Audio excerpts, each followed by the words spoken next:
So let's take a look at how you can edit data flow in Einstein Analytics Studio. So we log into developer edition of Einstein Analytics, then click on this app launcher. Okay, once it is open, we can tap onto Analytics Studio. It should open something like this. Now we click on Data Manager on left hand sidebar. After that, it opens in new tab. Okay, now here we choose data flow and recipes, and here you see we have two data flows. One is motivator, which we wish to edit. Now on right hand side you see this button. Click on that, and then if you want to edit it, click on edit.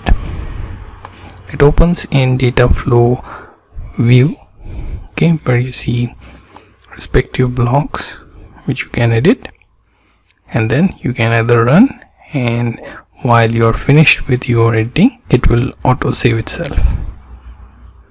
Okay, so you get the idea how to edit data flow in Einstein Analytics Studio.